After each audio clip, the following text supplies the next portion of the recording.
NDA में इस तरह का सवाल पूछता है। ठीक है, तो यहाँ पर समझिएगा कि यह कहता क्या, तो यह कहता है पांचवा फैक्ट्स कि अ स्टडी सब्जेक्ट। ठीक है, अ स्टडी सब्जेक्ट, सब्जेक्ट आपका प्रॉपर नाउन रहेगा। क्या रहेगा? सब्जेक्ट आपका प्रॉपर नाउन रहेगा। कह रहा कि कोई भी अध्ययन वाला सब्जेक्ट होता है, कोई भी अध्ययन वाला क्या होता है, विषय होता है, इज सिंगुलर। वह क्या होता है? सिंगुलर होता है। क्या होता है?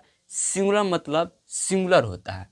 एंड गेट्स सिंगुलर वर्ब, और वह क्या लेता है? सिंगुलर वर्ब भी लेता है। क्या लेता है?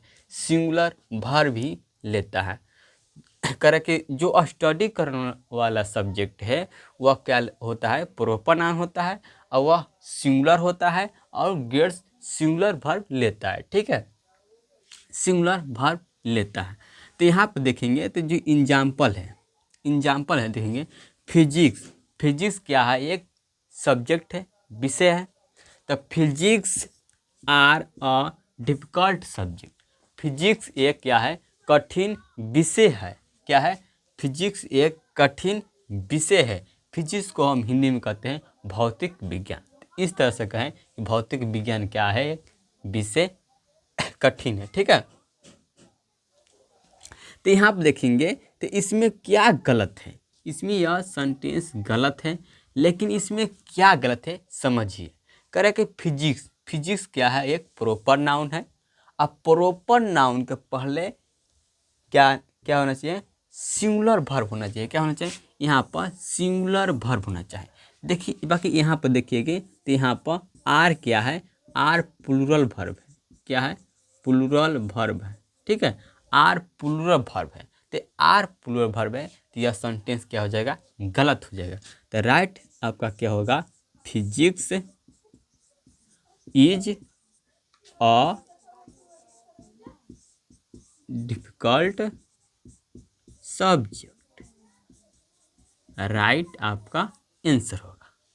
ये आपका क्या हो जाएगा? सिंगुलर। जब सब्जेक्ट आपका सिंगुलर तो वर्ब भी आपका सिंगुलर वर्ब ही लेगा। ठीक है। अब दूसरा एग्जाम्पल है, तो दूसरा का एग्जाम्पल आपका है mathematics are an easy subject. Mathematics जो गणित है वह क्या है? एक आसान सब्जेक्ट है, एक सरल सब्जेक्ट है, एक इजी सब्जेक्ट है। ठीक है, तो इसमें देखेंगे कि जो मैथमेटिक्स है यह क्या है? प्रॉपर नाउन है। क्या है? प्रॉपर नाउन है, क्योंकि यह गणित है। जो ये मैथमेटिक्स है यह अध्ययन करने का एक सब्जेक्ट है। ठीक है, स्टडी करने का क्या है? एक सब्जेक्ट है, इसलिए यह क्या है? प्रॉपर नाउन है। और जब प्रॉपर नाउन रहता है तो वह सिंगुलर रहता है।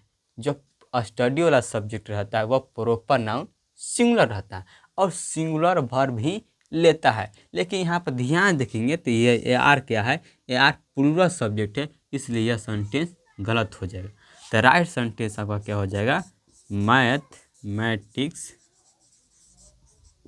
Mathematics is an easy subject. Right आपका यही आंसर। इस तरह का आपका सवाल आता है परीक्षा में, तो आप लोग इसे फैक्ट्स को जरूर याद करें। यह रूल कहता है कि इफ अ स्टडी सब्जेक्ट, कोई भी यदि कोई स्टडी सब्जेक्ट है जो अध्ययन करने वाला विषय है, ठीक, इज प्रोसीड जो क्या है? किसी के द्वारा अधिकृत किया जाता है बाय एनीवन, किसी के द्वारा क्या? अधिकृत, किसी के द्वारा अधीन हो। कोई स्टडी सब्जेक्ट है, कोई अध्ययन करने वाला सब्जेक्ट है, वह किसी के द्वारा क्या हो? अधीन हो। अधीन मतलब लिखा गया हो, किसी के द्वारा क्या हो? लिखा गया हो। ठीक है, इट बिकम्स, तो वह बन जाता है प्लूरल, वह प्लूरल होता है। एंड गेट्स, वह प्लूरल वर्ब लेता है। मतलब समझिए कि कोई भी सब्जेक्ट हो, ठीक, अध्ययन करने वाला सब्जेक्ट हो, विषय हो, वह किसी के द्वारा क्या हो? अधीन हो, किसी के द्वारा लिखा गया हो। ठीक है, किसी के द्वारा वह बुक ही हो, जो उसके नाम से क्या हो? बुक हो, तो वह क्या होता है? वह प्लूरल होता है और वह गेट्स प्लूरल, मतलब कि वह प्लूरल वर्ब लेता है। जैसे यहाँ पर कह दूँ कि फिजिक्स ऑफ H.C. वर्मा। जो फिजिक्स क्या है, एक अध्ययन करने वाला विषय है, सब्जेक्ट है। यह किसके द्वारा है? Of H.C. Verma. H.C. Verma का फिजिक्स इज वेरी डिफिकल्ट, क्या है? बहुत कठिन होता है। क्या होता है? बहुत कठिन होता है। तो यहाँ पर ध्यान से देखेंगे तो यह जो फिजिक्स है किसके द्वारा अधीन है? H.C. वर्मा के द्वारा अधीन है। किसके द्वारा अधीन है? तो H.C. वर्मा के द्वारा अधीन है। तो मतलब यह फिजिक्स सब्जेक्ट है H.C. वर्मा के द्वारा क्या है? लिखा गया। ठीक है, तो यहाँ पर देखेंगे तो यह क्या हो जाएगा यहाँ पर तो प्लूरल वर्ब चाहिए, प्लूरल होता है या प्लूरल हो जाएगा, यहाँ से सब्जेक्ट क्या हो जाएगा? प्लूरल हो जाएगा। और क्या लगेगा? प्लूरल वर्ब लगेगा।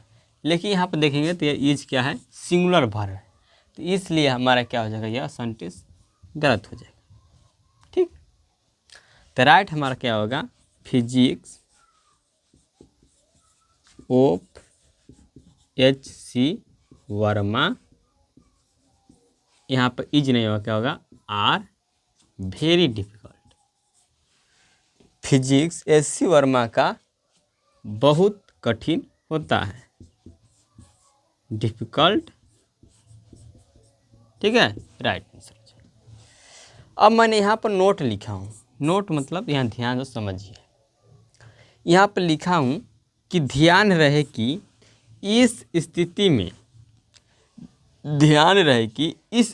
में स्टडी सब्जेक्ट, मतलब कोई अध्ययन करने वाला सब्जेक्ट के पहले आर्टिकल द का प्रयोग किया जाता है।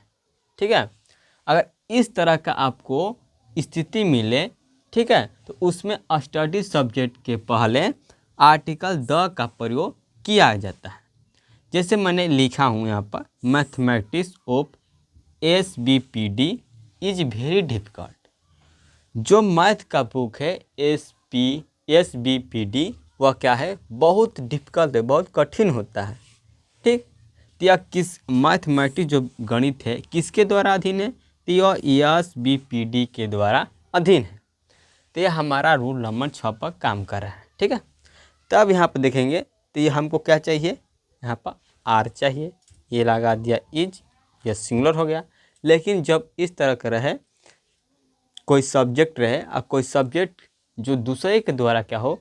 अधीन हो, तो हम उसमें प्लूरल वर्ब लगाते हैं। लेकिन यहाँ पर लगा दिया सिंगुलर वर्ब, तो ये आपका सेंटेंस क्या हो जाएगा? गलत। अब देखिए इसमें हम, ये तो गलत हो गया, यहाँ पर 3 जगह क्या हो जाएगा? आर हो जाएगा। लेकिन आर तो होगा, साथ में और ध्यान से देखेंगे, मैथमेटिक्स ऑफ SBPD आर क्या हो जाएगा? यहाँ आर हो जाएगा, वेरी डिफिकल्ट। ठीक है, राइट आंसर हो जाएगा। लेकिन यहाँ पर द का भी प्रयोग किया जाएगा। तो आप कहेंगे सर यहाँ पर द का प्रयोग किए हैं, तो यहाँ भी द का प्रयोग होना चाहिए कि नहीं? तो मैं भी बता सकता हूँ कि यहाँ पर भी द का प्रयोग होना चाहिए। क्यों? क्योंकि इसी के लिए मैंने यहाँ पर नोट में लिखवाया हूँ। अगर आप यह नोट नहीं लिखेंगे, बस यहाँ द लगा दें, तो ही आपका सेंटेंस सही हो जाएगा। ठीक है, लेकिन द को ध्यान में रखने के लिए यहाँ पर मैंने नोट में लिखाया हूँ। ठीक है, अब यहाँ पर थोड़ा समझिए एक और पॉइंट, यहाँ पर समझिए, यहाँ पर थोड़ा समझिए, यहाँ पर समझिए। यहाँ पर मैं द लिख देता हूँ, ये तो राइट आंसर हो जाएगा। ठीक है, नोट नहीं लिखेंगे तो भी सही होगा, नोट लिख लेंगे तो और सही होगा। अब देखिए यहाँ पर मैं लिखता हूँ एक और मैं लिखता हूँ फिजिक्स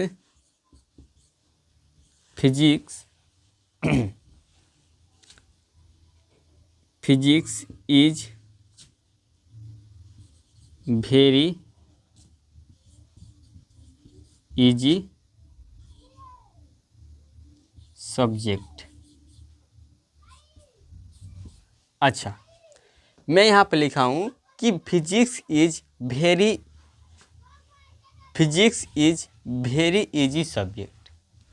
फिजिक्स जो है क्या है, एक वेरी मतलब बहुत इजी सब्जेक्ट है। फिजिक्स का एक वेरी इजी सब्जेक्ट जो क्या है, बहुत से होते हैं। यहाँ पे देखेंगे जो फिजिक्स है या फिजिक्स क्या है, सब्जेक्ट है। तो यहाँ बताओ कि यह सेंटेंस राइट है कि रॉन्ग है। तो यहाँ पर यह राइट, क्यों? क्योंकि यह जो फिजिक्स है, फिजिक्स किसी सब्जेक्ट है जो विषय स्टडी करना सब्जेक्ट है, किसी के द्वारा अधीन यहाँ पर नहीं है। किसी द्वारा अधीन है नहीं है। लेकिन मैं यहाँ पर कह दूँ कि physics of H.C. Verma is very easy subject. ठीक है। अब देखो मैं यहाँ पे लिखा हूँ कि physics of H.C. Verma is very easy subject. जो H.C. वर्मा जो फिजिक्स है वह क्या है, बहुत आसान सब्जेक्ट है। क्या है, आसान सब्जेक्ट है। लेकिन यहाँ पर देखेंगे तो यह फिजिक्स, यहाँ पर ऊपर देखेंगे तो यह किसी जो सब्जेक्ट है अध्ययन करने वाला, यह किसी भी के अधीन नहीं है, किसी के द्वारा अधीन नहीं है। लेकिन यहाँ पर देखेंगे तो जो फिजिक्स सब्जेक्ट है यह किसके द्वारा अधीन है, तो H.C. वर्मा के द्वारा अधीन है। इसी वर्मा के द्वारा लिखा गया है। तो अब यहाँ पर क्या होगा, यहाँ पर द का प्रयोग होगा, सब्जेक्ट के पहले द का प्रयोग होगा और यहाँ पर प्लूरल, सिंगुलर नहीं होगा, क्या होगा, प्लूरल होगा। क्या होगा, प्लूरल होगा। क्या होगा, प्लूरल का प्रयोग होगा। यहाँ पर देखिए केवल अगर सब्जेक्ट रहे तो सिंगुलर का प्रयोग होगा। अगर यहाँ पर सब्जेक्ट के साथ साथ किसी का अधिकृत की बात करें तो वहाँ पर प्लूरल का प्रयोग होता है। ठीक है। हाँ, तो यह दोनों समझ लेंगे क्योंकि यह ऊपर वाला है आपका रूल नंबर 5 है, नीचे वाला आपका रूल नंबर 6 है। तो अच्छा लगा हो चैनल सब्सक्राइब कर जरूर करें। मिलते हैं अगले वीडियो में। जय हिंद, जय भारत।